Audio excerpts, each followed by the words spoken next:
Let's talk about the Voynich Mysteries.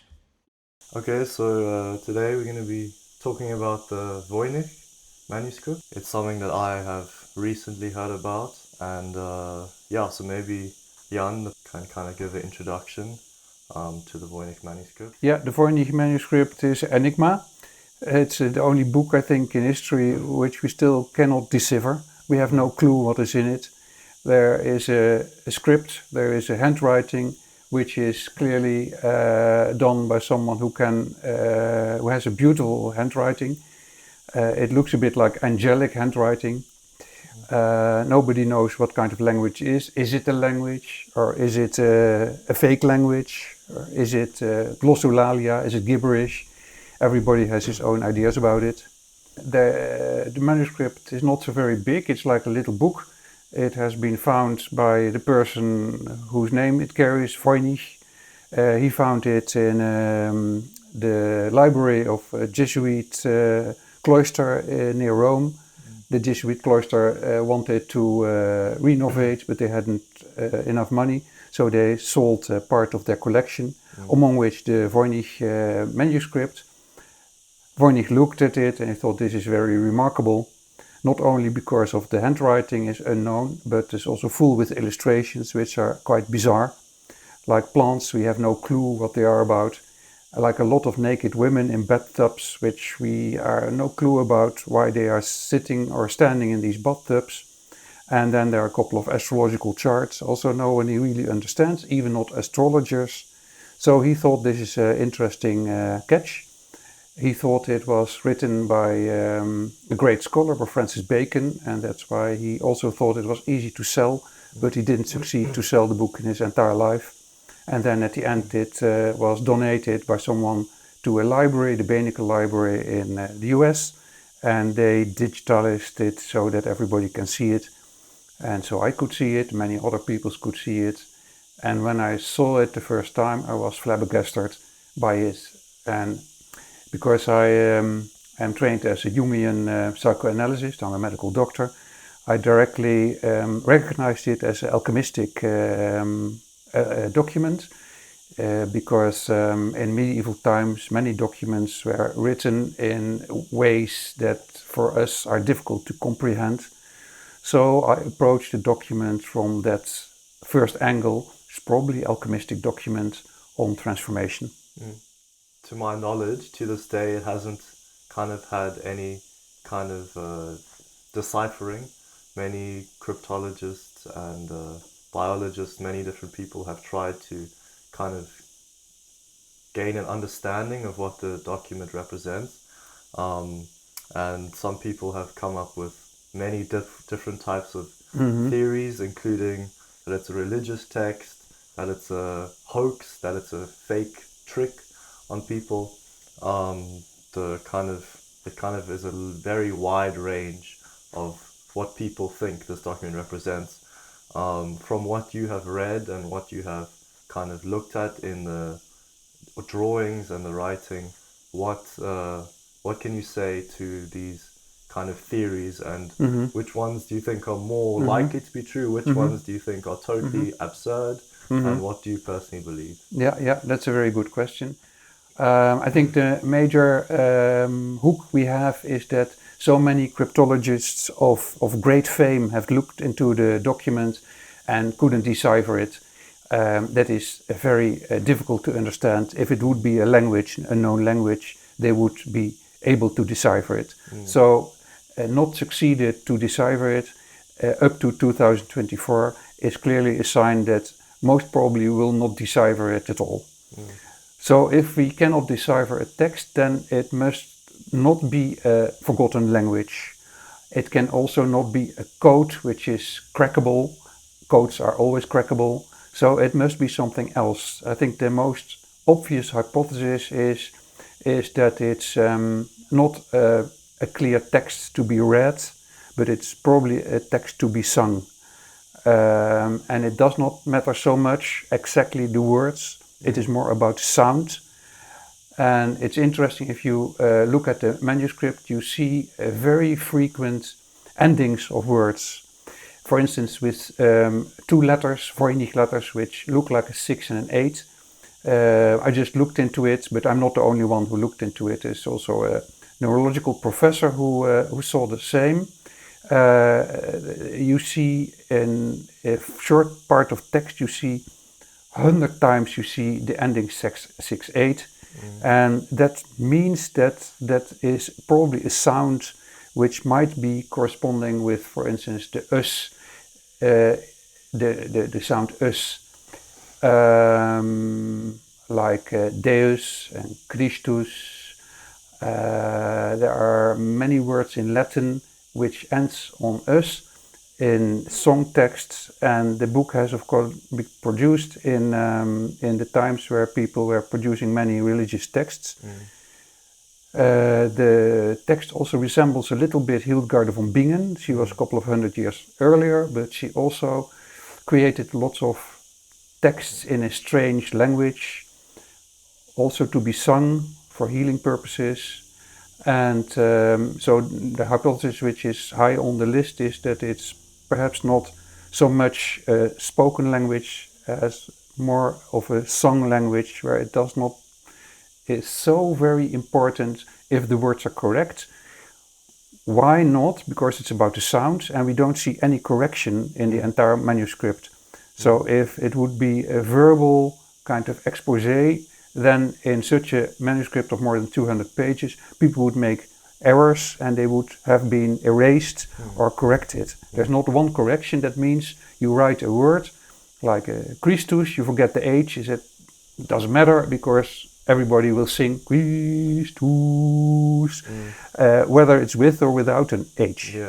So that's why I think it's probably not a spoken or a forgotten language, it is something else. Yeah, interesting.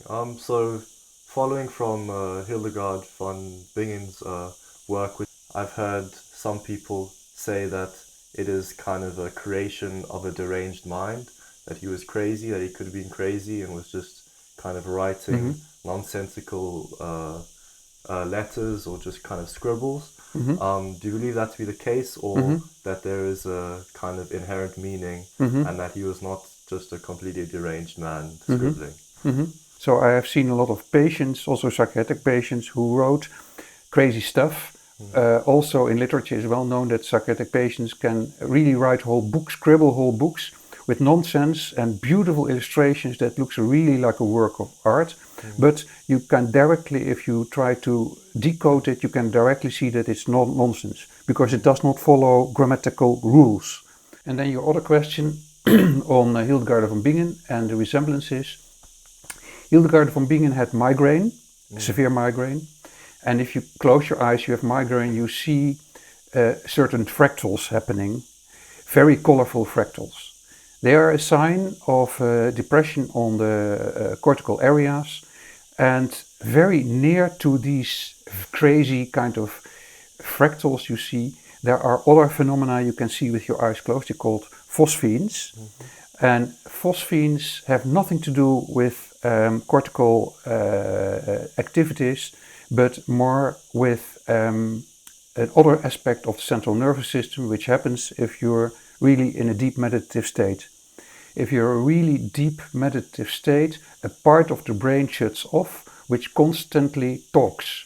This part of the brain, it's called the default mode network, is active in people.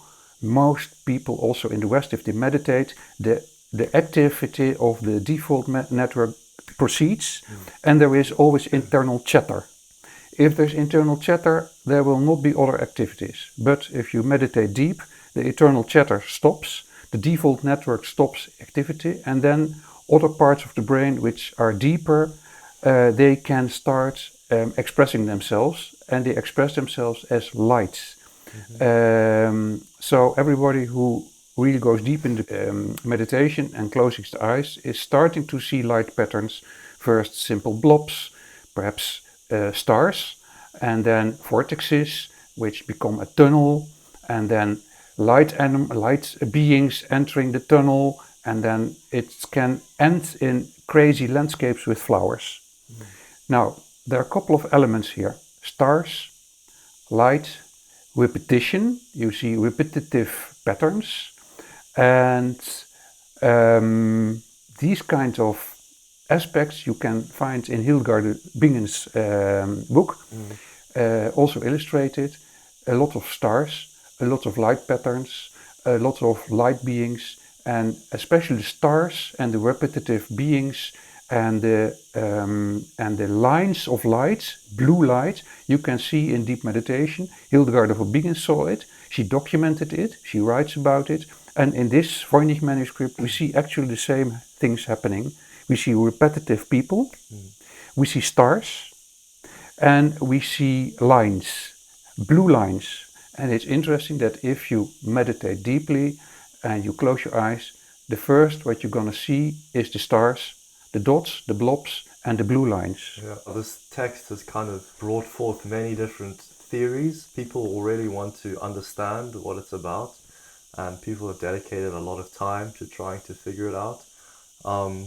Do you believe that there is kind of something to be gained from committing so much time to studying this text, which is a mystery, or do you believe that it's more of just an innate kind of human characteristic that people are curious, they want to understand everything they can understand, and when they find a mysterious thing that no one can understand, they're innately attracted to trying to figure it out? Yeah, that's also again a very interesting question. I think the manuscript, as well as the manuscript of Hildegarde von Bingen 200-300 years earlier, they are extremely important to study, because at that time people were very dedicated to meditation and to contemplation, so their nervous system was totally more into line with peace and rest, and therefore they could receive all these visions. And there are a lot of medieval saints who have seen visions of Christ and of angels, and these documents, they hold a key to how to reconnect with the divine in a non-rational way, because it's not about a thought process, it's about an experience. Experiencing the divine is possible if you bring your central nervous system into rest via meditation, and you follow the leads of what is happening in the body, what is perceived by the body. And in our channel we have a couple of videos on this road to the divinity via meditation and via visions, and I think this is definitely one of the things the documents can teach us. And the second thing is that it's well known by ancient mystics that in certain productions of art there are deliberate mistakes, like occult hidden knowledge, to highlight something which is important for the human transformation from a more animal level to a more divine level. This transformational process has been described in many alchemistic texts in the medieval times in 6 or 7 steps, and you can recognize what kind of steps they are in your own life. And if we really look back in our own lives, we see processes of transformation, processes of suffering, processes of purification. And in this document there are also a number of hints and clear, deliberate mistakes into the direction of it's described as an alchemistic process of purification and transformation.